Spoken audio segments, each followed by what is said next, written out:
15:30 น.ประกาศผลรางวัลการประกวดขบวนกฐินก็เป็นข่าวสารงานทำบุญทอดกฐินมหาวิทยาลัยเชียงใหม่ประจำปี 2565 ตรงกับวันเสาร์ที่ 29 ตุลาคม 2565 ทอดถวายกับพระคุณเจ้าที่จำพรรษาท่วนไตรมาสวัดไหลหินตำบลสุเทพอำเภอเมืองเชียงใหม่จังหวัดเชียงใหม่ขอเชิญท่านร่วมบุญร่วมกุศลติดต่อได้ที่มหาวิทยาลัยเชียงใหม่และวัดไหลหินที่จะร่วมทำบุญในคราวครั้งนี้ได้ความสุขกายสุขใจโดยทั่วหน้ากันสร้างเหตุปัจจัยด้วยศรัทธา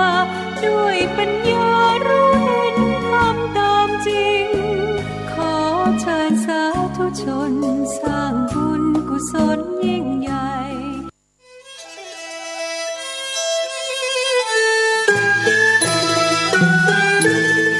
ขอเชิญร่วมทำบุญทอดกฐินสามัคคีณวัดทุ่งหลวงอำเภอแม่แตงจังหวัดเชียงใหม่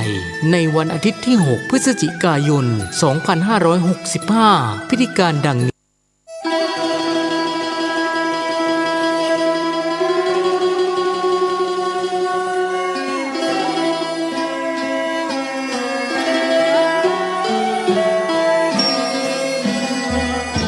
เนื่องในมหามงคลวโรกาสแห่งเทศกาลเข้าพรรษาประจำปีพุทธศักราช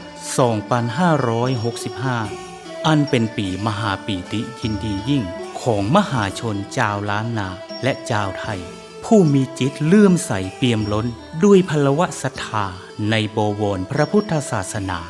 อีกทั้งเป็นปีที่เวียนรอบมาบรรจบครบ 144 ปีชาตกาลแห่งพระครูบาสลีวิจัยพระตนบุญตนยิ่งใหญ่ในเมตตาธรรมวัดพระสิงห์วรมหาวิหารตำบลพระสิงห์อำเภอเมืองจังหวัดเชียงใหม่ขอน้อมเจริญพรสาธุชนนักศีลนักบุญพุทธบริษัททุกท่านร่วมพิธีเจริญพระพุทธมนต์ธรรมวัดเย็นเจริญเมตตาภาวนาตามแนวสติปัฏฐานสี่สวดพระคาถาปารมี10 ทัศตามฮีทอยแห่งพระครูบาสลีวิจัยและสดับรับฟังพระเทศนาธรรมโวหารจากองค์พระมหาเถระผู้แตกฉานในอรรถธรรมขององค์สมเด็จพระบรมศาสดาสัมมาสัมพุทธเจ้าในทุกๆวันอาทิตย์ตั้งแต่เวลา 17 นาฬิกาหรือ 5 โมงเย็นเป็นต้นไปโดยจะเริ่มงานพิธีมหามงคลนี้ในวันอาทิตย์ที่ 4 กันยายนพุทธศักราช 2565 เป็นวาระการครั้งที่ 1 ไปตราบกระทั่งถึงวันอาทิตย์ที่ 6 พฤศจิกายนพุทธศักราช 2565 ก่อนวันป่าเวณียี่เป็งลอยกระทงเจียงใหม่รวมได้วาระมหามงคล10 วาระ10 มหาปารมี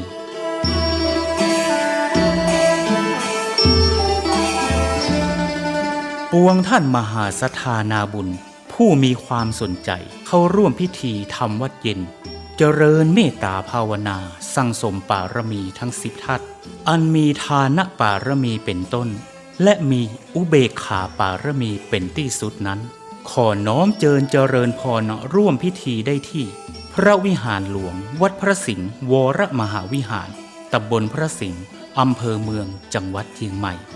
และท่านที่มีจิตเจตจำนงประสงค์ใคร่ร่วมบำเพ็ญมหาทานปารมีถวายกันเทศแด่พระมหาเถระผู้แสดงพระธรรมเทศนาและถวายน้ำปานะแด่พระภิกษุสงฆ์สามเณรนั้นขอน้อมร่วมทำบุญหรือแจ้งความประสงค์ของท่านได้ที่พระเดชพระคุณหลวงพ่อพระเทพสิงหวราจารย์เจ้าอาวาสวัดพระสิงห์วรมหาวิหารโทรศัพท์081-883-8752หรือที่ท่านพระครูปริยัติกิจจาภิวัตรผู้ช่วยเจ้าอาวาสวัดพระสิงห์วรมหาวิหารโทรศัพท์089-264-2485ได้ตั้งแต่วันนี้เป็นต้นไป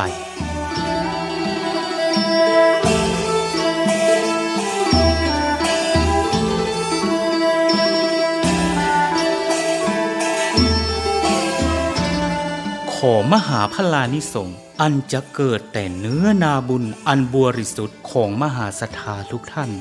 อีกทั้งพระพุทธปารมีแห่งองค์หลวงพ่อพระศรีสันเพชรหรือหลวงพ่อโตที่สถิตสถาพรเป็นองค์พระประธานอยู่ณพระวิหารหลวงวัดพระสิงห์วรมหาวิหารอีกทั้งอานุภาวะแห่งองค์พระพุทธสิหิงค์พระสิงห์หลวง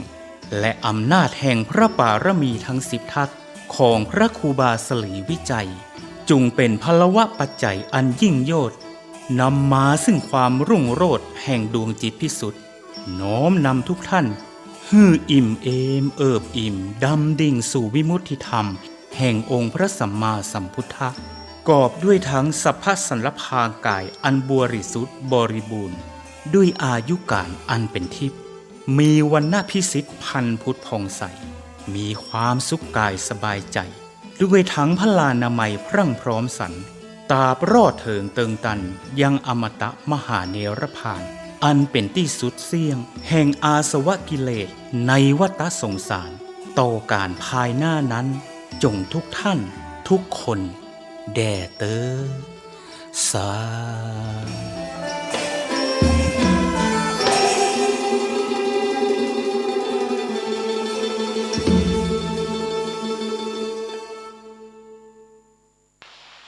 ขอความนอบน้อม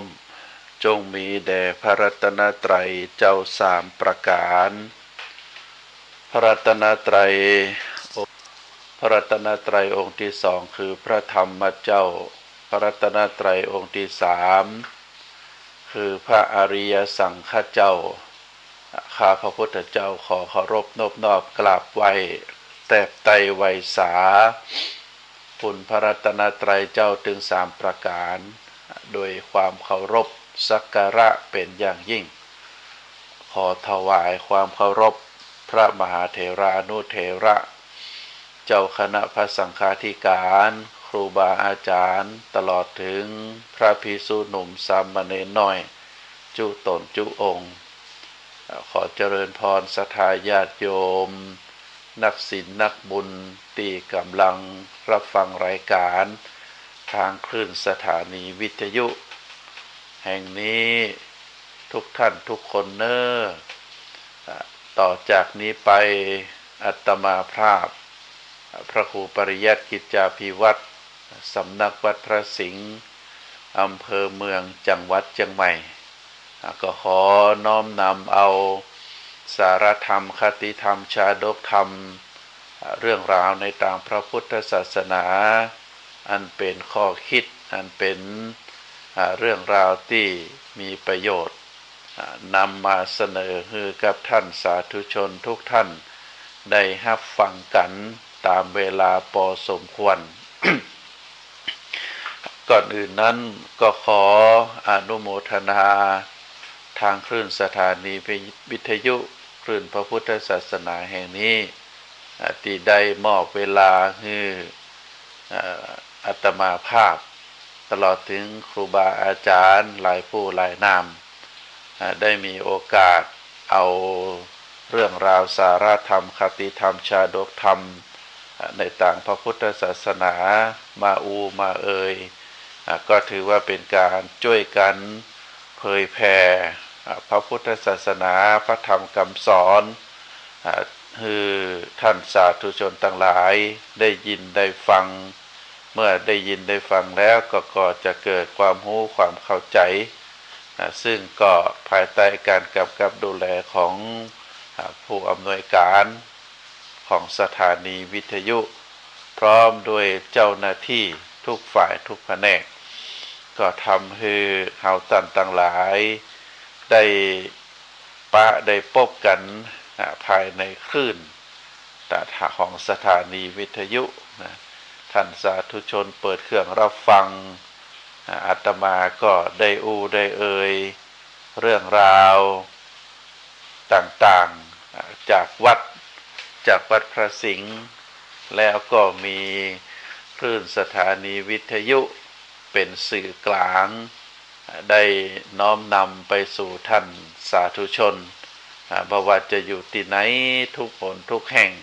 เฮาก็ได้รับฟังเรื่องราวดีๆจากครูบาอาจารย์ก็ถือว่าเป็นประโยชน์เนอะท่านสาธุชนทั้งหลายช่วงนี้เฮาจะหันว่า ฝนฝนตกหนักที่ฝนตกหนักก็ถือว่าเป็นธรรมชาติของเปิ้นเป็นหน้าฝนเป็นฤดูฝนอยู่กลางพรรษาเราจะได้ยินว่ากลางวสาหน้าฝนก็เป็นการตกตามธรรมชาติของเปิ้น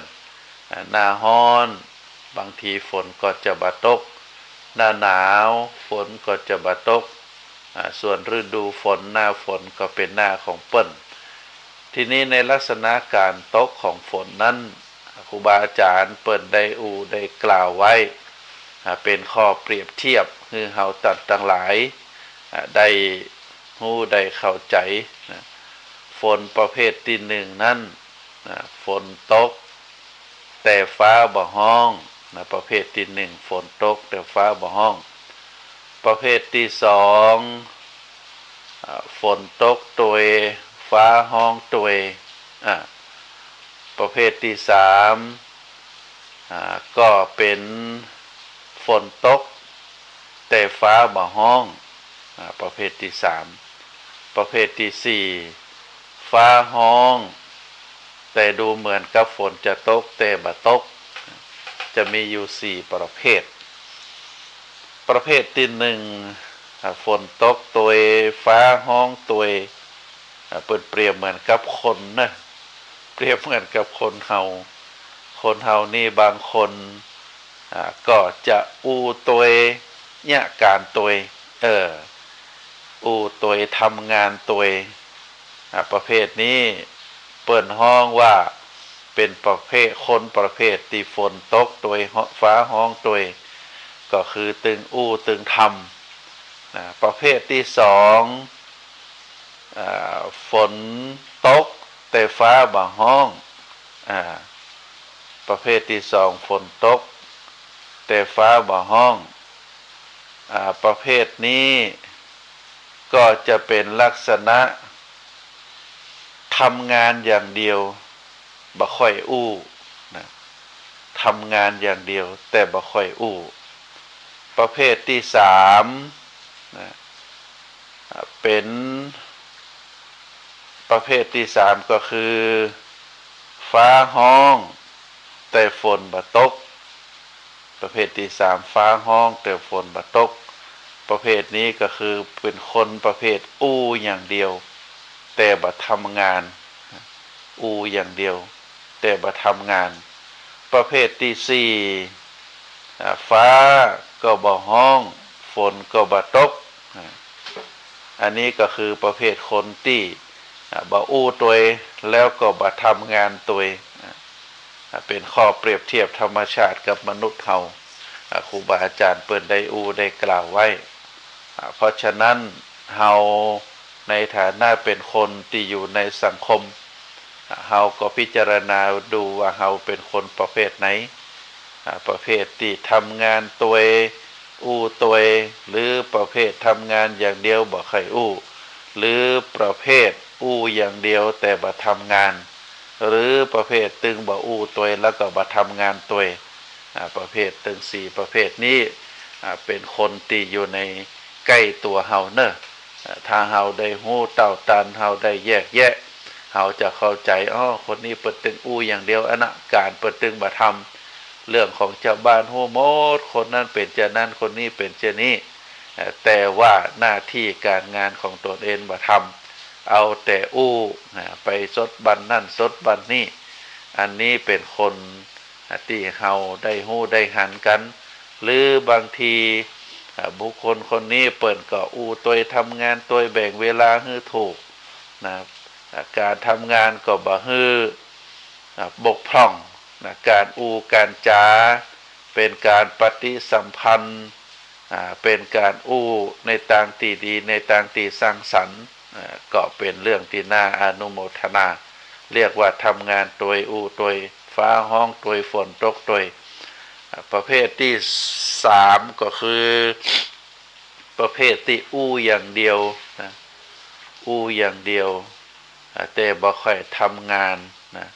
ประเภทที่สี่ก็คือตึงบ่ทำงานตัวบ่อู้ตัวก็เป็นเรื่องที่เฮาควรตั้นตั้งหลายก็ระมัดระวังไว้การที่เฮาตั้นได้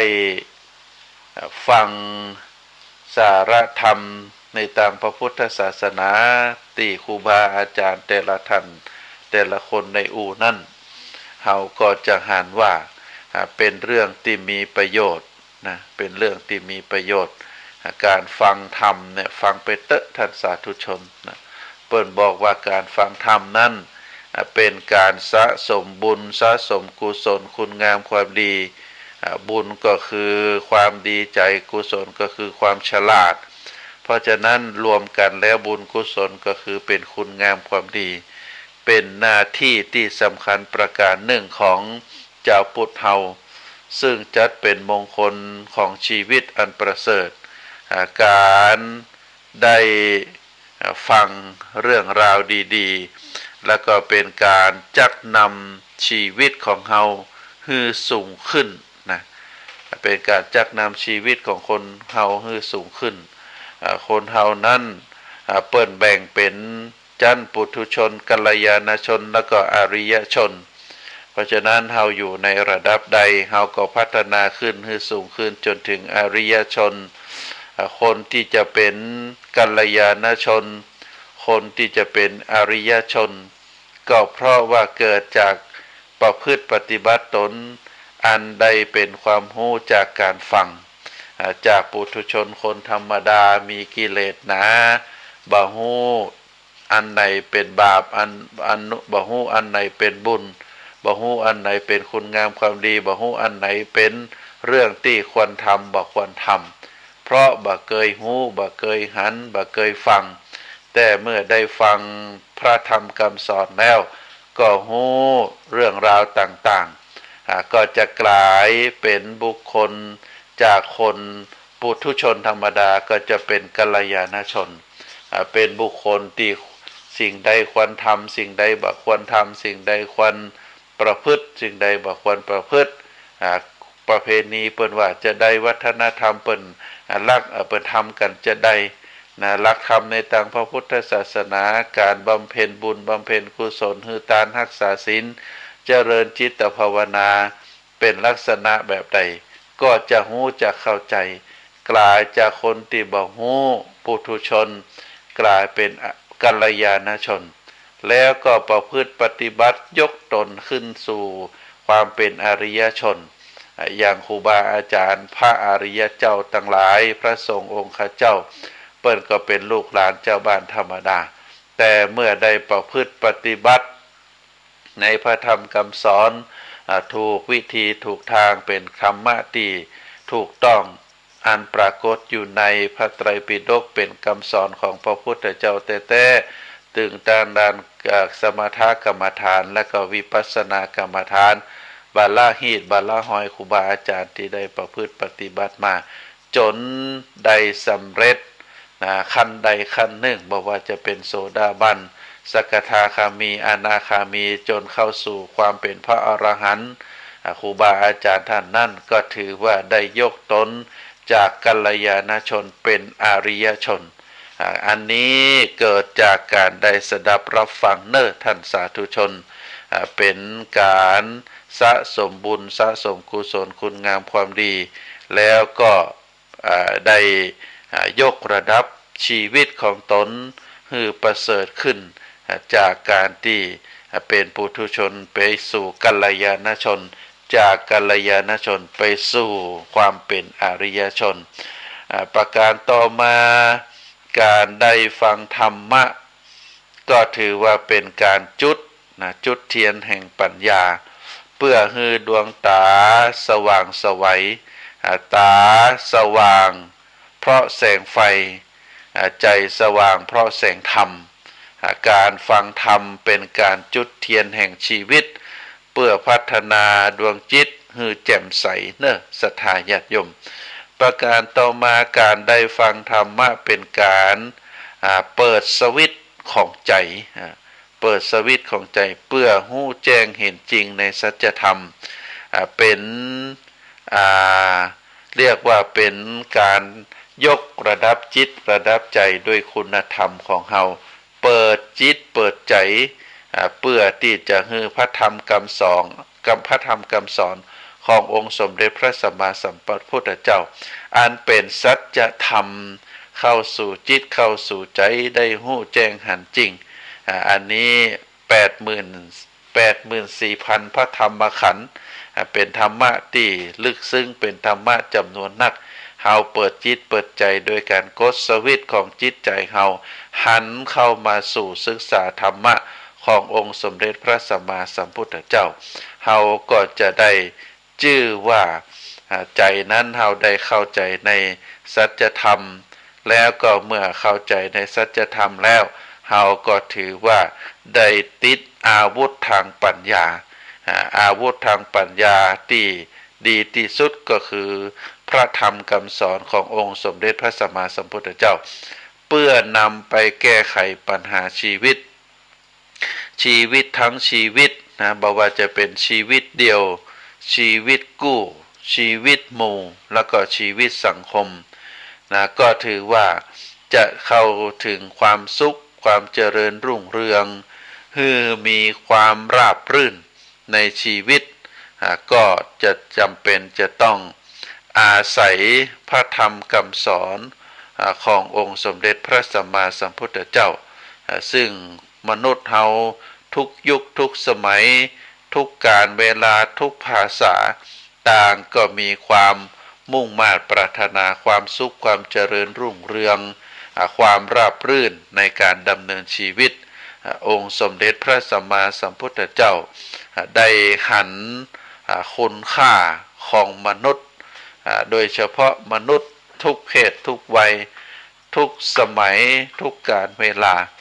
ต่างก็ดิ้นรนปรารถนาความสุขความร่มเย็นก็จึงปากันเสาะแสวงหาความสุขในรูปแบบต่างๆจนสับสนวุ่นวายได้พบในสิ่งที่ตนเองปรารถนาอาศัยพระมหากรุณาธิคุณอาศัยพระเมตตาคุณอาศัยพระปัญญาธิคุณจึงได้จุดเทียนแห่งปัญญาขึ้นเพื่อชี้นำทางดำเนินชีวิตของมวลมนุษยชาติคือถูกต้องอย่างแท้จริงเพราะฉะนั้นพระพุทธองค์ก็จึงได้ชี้เหตุชี้ผลของการแสวงหาความสุขความสวัสดีในการดำเนินชีวิตของมวลมนุษย์ตามหลักคำสอนขององค์สมเด็จพระสัมมาสัมพุทธเจ้าเราจะหันว่าความสุขความสงบอันจะเกิดขึ้นกับชีวิตของสัตว์ทั้งหลายใดนั้นต้องอาศัยปัญญาต้องอาศัยความภาคเพียรต้องอาศัยความระมัดระวังและการเสียสละสิ่งทั้งปวงเมื่อมนุษย์เราได้มีปัญญาได้มีความภาคเพียรพยายามได้มีความระมัดระวังและก็ได้มีการเสียสละจากส่วนตนเป็นเพื่อส่วนรวมก็จะเกิดความสุขความสวัสดีเป็นการวางอยู่บนพื้นฐานของคุณธรรมอันนี้ก็เป็นเรื่องที่เฮาท่านทั้งหลายได้ทราบได้เข้าใจว่าเป็นคำสอนขององค์สมเด็จพระสัมมาสัมพุทธเจ้าการดำเนินชีวิตของมวลมนุษย์เฮาผู้ใดท่านใดที่ปรารถนาความสุขความสวัสดีพระพุทธองค์ได้บอกว่าข้อที่หนึ่งนั้นจะต้องมีปัญญาปัญญาแปลว่าความรอบรู้ในสรรพสิ่งต่างๆเป็นการรอบรู้อย่างถูกต้องท่องแท้คือมีความรู้ความเข้าใจในสิ่งนั้นๆอย่างชัดเจนเราเรียกว่ารู้เขารู้เรารู้เท่ารู้ทันรู้กันรู้แก้รู้แป้รู้ชนะรู้อภัยเหล่านี้เราถือว่าเป็นความรู้อันเกิดจากปัญญาการรู้เฮาก็คือรู้จักตัวเองรู้จักฐานะตำแหน่งหน้าที่การงานฐานะ ความรู้ความสามารถของตัวเก่าบ่หลงลืมตนแบบงมงายก็ถือว่าเป็นการรู้ตัวเองรู้ฐานะ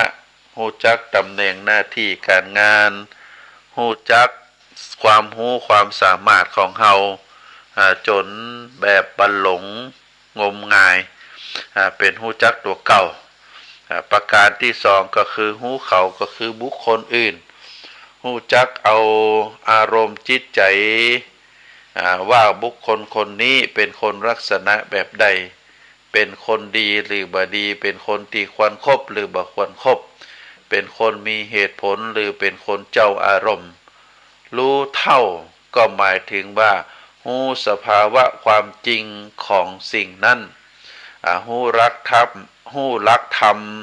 รู้รักสัจธรรมของชีวิตว่าเมื่อมีการเกิดขึ้นเปลี่ยนแปลงและก็ดับไปในที่สุดบ่มีอะไรอย่างเป็นของตัวเองหูตันก็คือหูตันคนตันการเวลาตันเกมตันจิตเรียกว่าบัดติดบัดยึดบัดเกาะบัดถือหูว่าอะไรอย่างเป็นกฎธรรมชาติปล่อยวางได้ทุกโอกาสประการต่อมาก็คือหูกัน หูกันก็คือหูจักวิธีป้องกันบ่ให้มีปัญหาเกิดขึ้นบ่ว่าจะเป็นปัญหาในระดับใดหูแก้ก็คือหูจักแก้ปัญหาหรือเหตุการณ์สถานการณ์ต่างๆคือลุล่วงไปโดยดีด้วยความเรียบร้อยด้วยความดีงามยึดเอาความถูกต้องเป็นหลักใจสติปัญญาไตรตรองท่านจึงกล่าวจึงสอนว่าการแก้ปัญหาอย่าฮือไปติดจุดเน่าอย่าไปเขย่าจุดเหม็นฮือแก้จุดเสียฮือเคลียร์จุดเหม็นฮือเน้นจุดดีก็คือสาวหาเหตุและก็ผลของจุดนั้นประการต่อมาก็คือหูแป้หูแป้ก็คือการยอมรับสารภาพความเป็นจริงของตัวเก่าของหมู่คณะด้วยน้ำใจเปี่ยมไปด้วยคุณธรรมเฮาบ่ถืออำนาจหน้าที่ความเป็นใหญ่ของตัวเองเป็นประมาณหูชนะก็คือหูจักขีดจำกัดความสามารถของตนของหมู่คณะได้ดีส่วนหูอภัยก็คือหูจักฮือโอกาสแก่คนอื่นได้แก้ไขปรับปรุงตนการฮือโอกาสและการฮืออภัยเป็นสิ่งจำเป็นถือว่าเป็นเฮาเป็นมนุษย์เป็นสังคมคนนั้นมีคุณธรรมบ่เท่ากันคนนั้นมีเรียกว่ามีบุญวาสนาบ่เท่ากันคนนั้นอยู่ในสิ่งแวดล้อมได้รับการศึกษาบ่เท่ากันเฮาจำเป็นจะต้องให้โอกาสให้อภัยเพราะเมตตาธรรมเป็นคุณธรรมเป็นเครื่องกำจุนโลกเมื่อเฮาให้โอกาสให้อภัยแล้วถ้าเขาปรับตัวปรับจิตปรับใจได้ก็ถือว่าเป็นสิ่งที่ดีแต่ถ้าเขาปรับจิตปรับใจปรับพฤติกรรมมาได้อันนั้นก็ถือว่าเป็นเรื่องส่วนตัวของเขาเฮาให้อภัยแล้วแต่ถ้าหากว่าบ่ถือเอาโอกาสนั้นปรับเนื้อปรับตัวก็เป็นไปตามเวรตามกรรมอันนี้เป็นคุณธรรมข้อที่หนึ่งเนอะศรัทธาญาติโยมทั้งหลายภาคเพียรพยายามคนที่จะเกิดความสุขความสวัสดีในชีวิตนอกจากจะมีปัญญาแก้ไขปัญหาตามที่อูมาแล้วก็จะต้องมีความภาคเพียรมีความพยายามมีความบักบั่นบ่ท้อถอยต่อสู้เฮาเรียกว่าจะต้องมีความขยันมีความหมั่นเพียรนะเรียกว่าจะต้องอดทนมุ่งความสำเร็จเป็นที่ตั้ง บัหลงกำยบัทอกำติโดยยึดมั่นอยู่ในหลักคุณธรรมที่ว่าความเพียรพยายามอยู่ที่ไหนความสำเร็จก็จะอยู่ที่หั่นเพียรแสวงหาความดีความรู้ทรัพย์สมบัติเราจะต้องเพียรพยายามแสวงหาความดีความรู้ทรัพย์สมบัติและหน้าที่การงานนอกจากนั้นก็เพียรรักษาความดีความรู้ด้านวิชาทรัพย์สมบัติบ่ฮือเสื่อมไปเพียรละความชั่วความบ่ดีความบ่งามต่างๆตึงต่างกายวาจาใจเพียรละความชั่วความบ่ดีตึงต่างกายต่างวาจาต่างใจ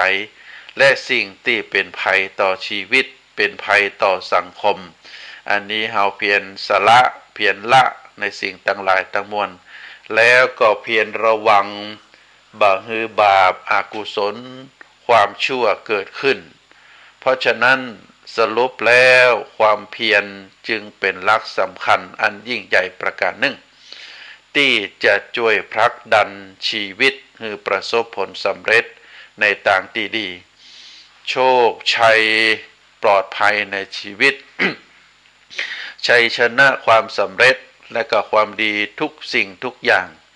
ย่อมเป็นสมบัติอันทรงคุณค่าของท่านผู้ที่มีความภาคเพียรพยายามเพราะฉะนั้นความเพียรความพยายามนี้ถือว่าเป็นคุณธรรมที่สำคัญประการต่อมาความระวังตัวความระมัดระวังหมายถึงการสำรวมอินทรีย์เนื้อศรัทธาญาติโยมอินทรีย์แปลว่าความเป็นใหญ่อินทรีย์ในทางพระพุทธศาสนา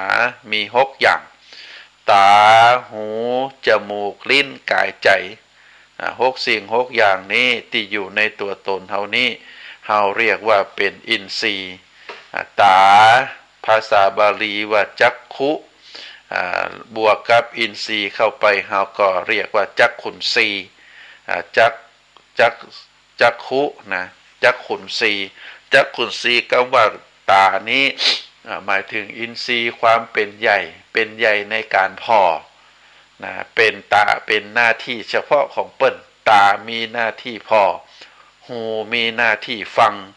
จมูกมีหน้าที่ในการดมกลิ่นลิ้นมีหน้าที่ในการริมรส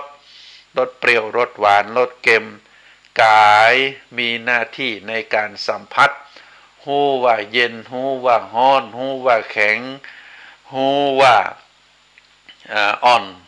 แล้วก็ใจเป็นมวลที่สะสมความรู้สึกความรู้สึกการอ่อนไหว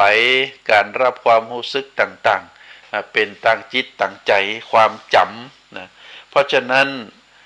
ถึง6ประการนี้เราเรียกว่าเป็นอินทรีย์ตาเป็นใหญ่ในการพอหูเป็นใหญ่ในการฟังหูดังเป็นใหญ่ในการดมกลิ่นเราจะเอาตาไปดมกลิ่นก็บ่ได้เอาหูไปพอก็บ่ได้เพราะฉะนั้นคำว่าอินทรีย์ไปว่าความเป็นใหญ่ในการระมัดระวังสำรวมระวังนั้นพระพุทธองค์บอกว่าเราจะต้องสำรวมระวังสิ่งที่อยู่ในตัวของเราก็คือตาหูจมูกลิ้นกายใจ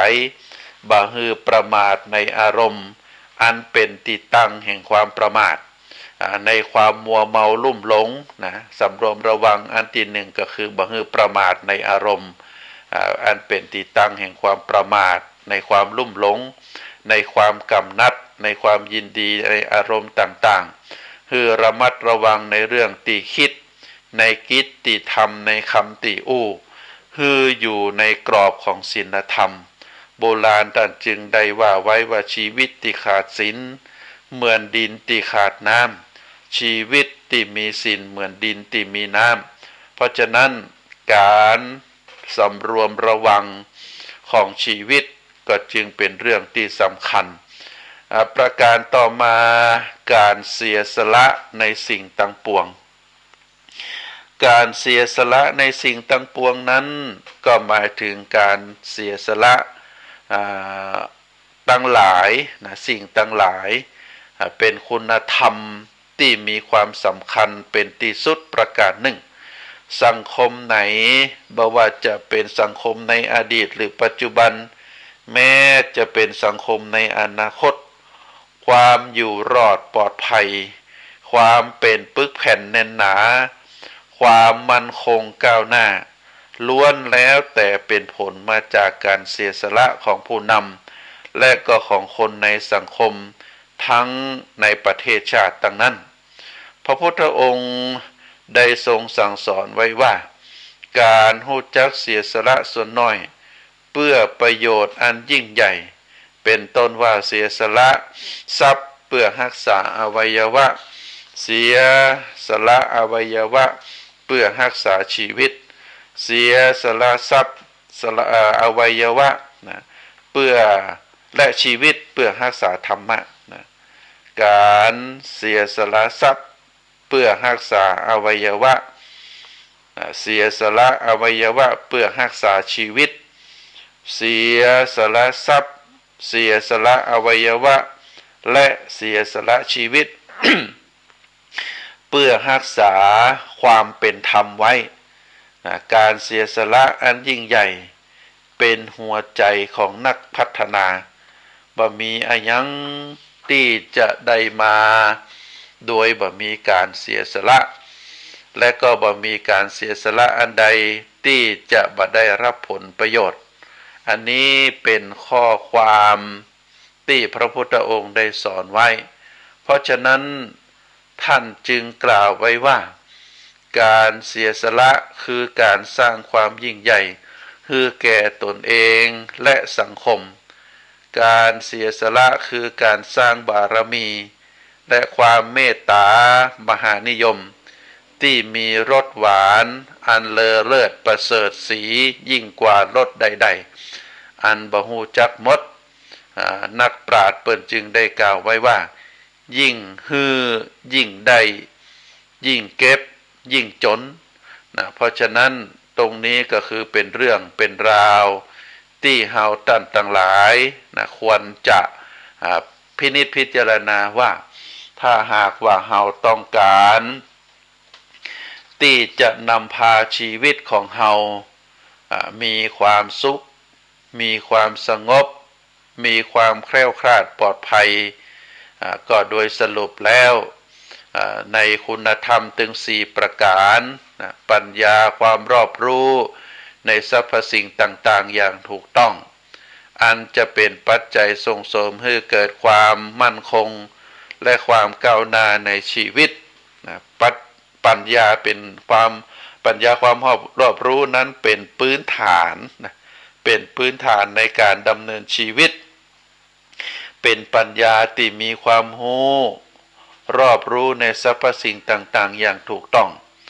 อันเป็นปัจจัยส่งเสริมให้เกิดความมั่นคงและก้าวหน้าในชีวิตคนใดที่จะมั่นคงและก็ก้าวหน้า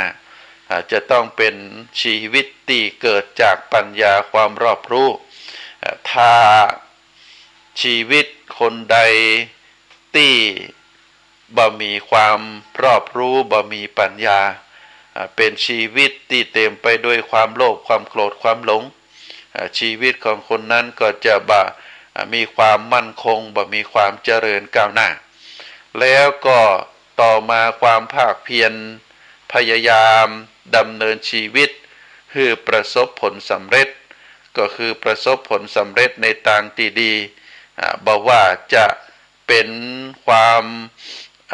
สำเร็จในทางด้านความเป็นคนดีก็คือเพียรละความบดีเพียรรักษาความดีตั้งอยู่ในศีลในธรรมสิ่งใดที่เป็นความชั่วสิ่งใดที่ทำให้ชีวิตเศร้าหมองเฮาก็ละเฮาก็เลิกสิ่งใดที่เป็นการนำพาชีวิตเฮามีความเจริญงอกงามเฮาก็เพียรพยายามสร้างสั่งสมคุณงามความดีคือไว้นักอันนี้เป็นความเพียรพยายาม ในการที่จะดำเนินชีวิตให้ประสบผลสำเร็จข้อต่อมาก็คือระมัดระวังตัวในเรื่องคิดในกิจที่ทำในกรรมที่ฮืออยู่ในกรอบศีลธรรมอันนี้สำคัญเนื้อศรัทธาญาติโยมความสำรวมระวังบ่ว่าจะเป็นตาหูจมูกลิ้นกายใจตึงมดตึงมวลถ้าเฮาบาระมัดระวัง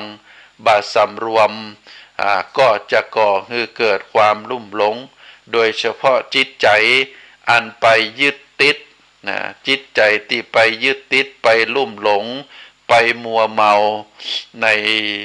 สิ่งที่มันเป็นก่อให้เกิดกามคุณเช่นเป็นต้นว่าตาก็ไปลงในรูปยึดในรูปในสิ่งที่ตนเองชอบหูก็ไปส่อหาเรื่องไปฟังเรื่องราวที่บ่มีประโยชนะนะตาหูจมูกนะก็จะไปสูดไปดมชอบนะบางทีก็บอกว่าจะเป็นกลิ่นหอมกลิ่นเหม็น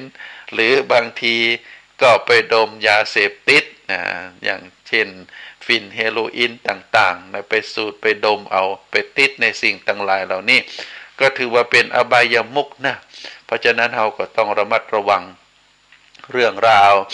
ที่เราคิดนะเรื่องที่คิดกิจที่ทำกรรมที่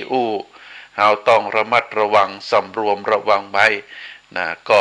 อย่างที่เปิ้นบอกว่าปิดตาถึงสองนะปิดหูถึงสองปิดปากนะเราก็จะอยู่ได้สะดวกสบายอันนี้เป็นการสำรวมระมัดระวังประการที่สี่ การเสียสละทุกอย่างบ่ยึดติดในวัตถุบ่หลงติดในอามิตรบ่หลงติดในบุคคลอันเป็น สิ่งที่คำสอนของพระพุทธเจ้าพระพุทธองค์ได้สอนไว้ว่าทุกสิ่งทุกอย่างนั้นก็จะตกอยู่ในกฎไตรลักษณ์มีการเกิดขึ้นในเบื้องต้นมีการแปรปรวนในท่ามกลางมีการดับสูญสลายไปในที่สุดวัตถุสิ่งของบุคคลที่เข้ามาเกี่ยวข้องในชีวิตของเฮาเป็นการได้มาปะมาพบกันเพียงชั่วคราวนะได้มาปะมาพบกันเพียงชั่วคราวอาจจะสมมติว่าเป็นพ่อเป็นแม่เป็นครูบาอาจารย์เป็นพี่เป็นน้องเป็นคนฮักเป็นสามีภรรยาตลอดถึงวัตถุทั้งหลายนะบอกว่าจะเป็นแก้วแหวนเงินทองตี้ให้ตี้นาก็ถือว่าเป็นสิ่งที่สมมุตินะได้มาปะมาพบสิ่งทั้งหลายทั้งมวลคนทั้งหลายเหล่านั้นเฮาก็ถือว่าได้มาปะมาพบกันโดยบุญวาสนาเมื่อถึงเวลาแล้วนะทุกคนก็จะละจะจากกันไปบอกว่าจะเป็นบุคคลนะได้มาปะมาพบเป็นพ่อเป็นแม่เป็นพี่เป็นน้องเป็นลูกเป็นหลานตอนสุดท้ายก็ต่างคนต่างจากกันไปแก้วแหวนเงินทองจากที่เป็นของเฮาต่อไปก็จะตกไปเป็นของคนอื่นเพราะฉะนั้นการเสียสละบ่ยึดติดในวัตถุบ่ฮือหลงติดในอามิตรแล้วก็บ่ฮือหลงติดในบุคคลตลอดถึงอันเป็นกิเลสมุ่งกำจัดความโลภความโกรธความหลงอันเป็นปัจจัยสำคัญอันนี้เป็นหน้าที่ของหมู่เฮาคนที่มีคุณธรรมจึง4ประการที่ว่ามาถ้าผู้ใดได้เจริญในคุณธรรมจึง4ประการอยู่ในจิตอยู่ในใจแล้วบุคคลคนนั้นก็ย่อมมีผลเกิดคือเป็นความสุขความสวัสดีความสำเร็จอันยิ่งใหญ่ไพศาลแก่ตนเองและก็สังคมอย่างแน่นอนก็ขอฝากให้ศรัทธาญาติโยมว่าคุณธรรมทั้งหลายถึง4ประการนี้ เป็นเรื่องที่เกิดขึ้นได้นะเป็นเรื่องที่มีได้เป็นเรื่องที่เฮาสามารถที่จะมีอยู่ในตัวเฮาได้ถ้าหากว่าเฮาตั้งหลายได้ประพฤติปฏิบัติได้ก่อให้เกิดในจิตในใจบ่ว่าจะเป็นปัญญาบ่ว่าจะเป็นความเพียรพยายามบ่ว่าจะเป็นความสำรวมระวัง แล้วก็การเสียสละในสิ่งต่างปวงเฮาทำได้แล้วก็เฮาก็จะนำพาชีวิตของเฮาอยู่ตลอดหลอดฟังเฮาก็จะหันว่าคนที่บ่มีปัญญาคนมีปัญญาน้อยก็เป็นตีบุคคลที่น่าสงสารเป็นคนบ่ฮู้เหนือบ่ฮู้ใต้เป็นคนที่คนนั่นจุคนนี้หลอกบ่ฮู้ว่าควรจะทำไอ้หยังก่อนควรจะทำไอ้หยังทีหลังบางทีเปิ้นชีวิตของเปิ้นก็จะอยู่แบบนั้นนะจะอยู่แบบนั้นเพราะบ่มีปัญญานะก็จะอยู่อย่างเก่าเหมือนกับเปิ้นห้องว่าเหมือนกับคนตาบอดนะก็จะต้องเป็นไปก่อยเป็นก่อยไปเพราะว่าปัญญาเปิ้นน้อยเพราะฉะนั้นเฮาฮู้หลักธรรมนี้แล้วเฮาก็จะต้องพยายามสะสมเนิ่นศรัทธาญาติโยมเสาะแสวงหาในทางที่ถูกต้องความเพียรพยายามก็เหมือนเดียวกันนะความบักบั่นความต่อสู้ก็เมื่อเฮาได้ต่อสู้แล้วประสบผลสำเร็จแล้วเฮาก็มีความภาคภูมิใจตรงกันข้ามคนที่บ่มีความเพียรบ่มีความพยายามก็ถึงไหนถึงกัน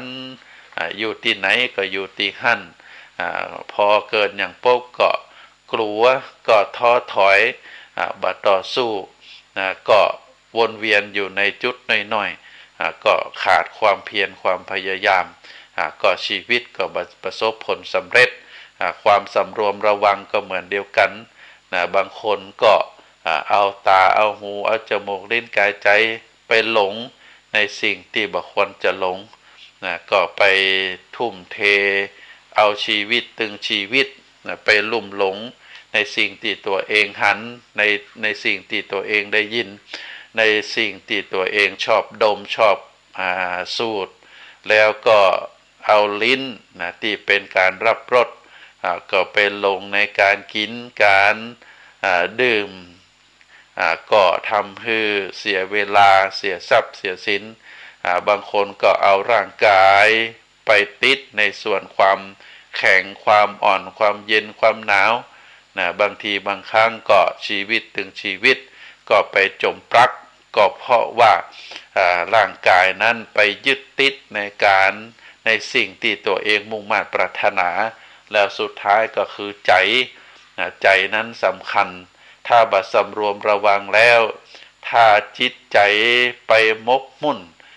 ไปติดไปสัมพันธ์ไปยึดติดกับสิ่งใดสิ่งหนึ่งบ่ว่าจะเป็นกิเลสฝ่ายความโลภความโกรธความหลงตัณหาราคะต่างๆก็นำพาชีวิตไปสู่ความชิบหายได้อันนี้ก็ถือว่า เป็นเรื่องที่เราควรระมัดระวังแล้วก็การเสียสละถือว่าเป็นคุณธรรมที่ยิ่งใหญ่เราหันว่าในสังคมในอดีตที่ผ่านมาเฮาบ่พอที่ไหนพอที่พระพุทธเจ้าเป็นเจ้าชายอยู่ในพระราชวังพระพุทธองค์ได้เสียสละความสุขเหล่านั้นแล้วก็มาปฏิบัติธรรมมาปฏิบัติแสวงหาโมฆะธรรมได้ประพฤติเรียกว่าบำเพ็ญทุกขกิริยาอยู่กลางดินนอนกลางดินกินกลางดินแล้วก็ได้เมื่อได้สำเร็จเป็นพระอรหันต์เป็นพระสัมมาสัมพุทธเจ้าแล้วพระพุทธองค์ก็บ่ได้หลงในความเป็นพระพุทธเจ้าได้เอาความรู้ทั้งหลายทั้งมวลมาสั่งสอนคือพระสงฆ์องค์ข้าเจ้าอุบาสกอุบาสิกาถึงวันตามพุทธกิจของพระพุทธเจ้าด้วยความภาคเพียรด้วยความพยายามแล้วก็เมื่อสิ้นอายุไขพระชนมายุ80 ปีพระพุทธองค์ก็ได้เสด็จดับขันธปรินิพพานไปเหลือร่องรอยคำสอนที่พระพุทธองค์ได้สอนไว้ก็ถือว่าเป็นความเสียสละที่ยิ่งใหญ่ตลอดถึงพระเถรานุเถระครูบาอาจารย์พระสงฆ์องค์ข้าเจ้าที่ได้ช่วยกันสืบทอดอายุพระพุทธศาสนาได้มีความเจริญรุ่งเรืองมาก็ถือว่าครูบาอาจารย์ทั้งหลายเหล่านั้นได้ประพฤติปฏิบัติตนเป็นประโยชนะ ต่อพระพุทธศาสนาในเรื่องราวต่างๆที่เกิดขึ้นทางสื่อออนไลน์ในปัจจุบันนี้บ่ว่าจะตั้งเป็นโทรทัศน์ตั้งเป็นเรื่องราวต่างๆที่เราได้หันบุคคลที่เคยผ่านการบวชเรียนผ่านการบวชเรียนมาแล้วก็ได้มาอู้มาจาคือต่อประชาชนได้หันก็เป็นเรื่องที่น่าสลดใจเรื่องบางเรื่องก็เป็นเรื่องที่ควรอู้เรื่องบางเรื่องก็บ่ควรที่จะอู้เป็นเรื่องที่คือกฎหมายบ้านเมืองไปดำเนินการก็ถือว่าเฮาช่วยการรักษาพระพุทธศาสนาไว้บางทีบางครั้งความหลงตัวเก่าความบระมัดระวังความทำให้จิตใจตกอยู่ในความโลภความโกรธความหลงก็ทำให้เกิดขาดสติปัญญาได้ศรัทธาญาติโยมก็จะต้องนักแน่นนักแน่นฟังไปแล้วก็ให้ระมัดระวังเฮาบอกไปหลงเฮาไปคล้อยตามในสิ่งที่เกิดขึ้นสิ่งต่างหลายต่างมวลเกิดขึ้นแล้วมันก็จะดับไปมีการเกิดขึ้นมีการตั้งอยู่มีการดับไปทุกเรื่องทุกราวเมื่อมีมันการเกิดขึ้นแล้วตอนนี้มันตั้งอยู่แหมสักว่างมันก็จะดับไปก็เป็นไปตามสัจธรรมของพระพุทธเจ้าก็ธรรมวินัยทุกข้อโดยเฉพาะวินัยพระพุทธองค์ได้ตรา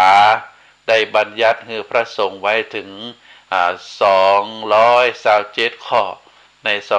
227ข้อนี่ก็เป็นเรื่องราวที่เกิดขึ้นในอดีตมา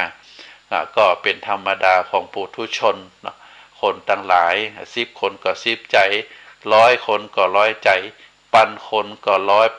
ปันความคิดเฮาจะคือคนมีความคิดเหมือนเดียวกันมาได้แต่เฮายึดหลักธรรมยึดวินัยเป็นหลักอันนี้ก็ขอฝากคือศรัทธาญาติโยมได้พินิจพิจารณาวันนี้อาตมาภาพได้ดำเนินรายการมาพอสมควรแก่เวลาแล้วเนอะขอนำรายการจากท่านสาธุชนไปก่อนไว้โอกาสต่อไปให้เฮาได้มาพบกันแน่ ข่าวสารเพื่อการประชาสัมพันธ์ขอเชิญ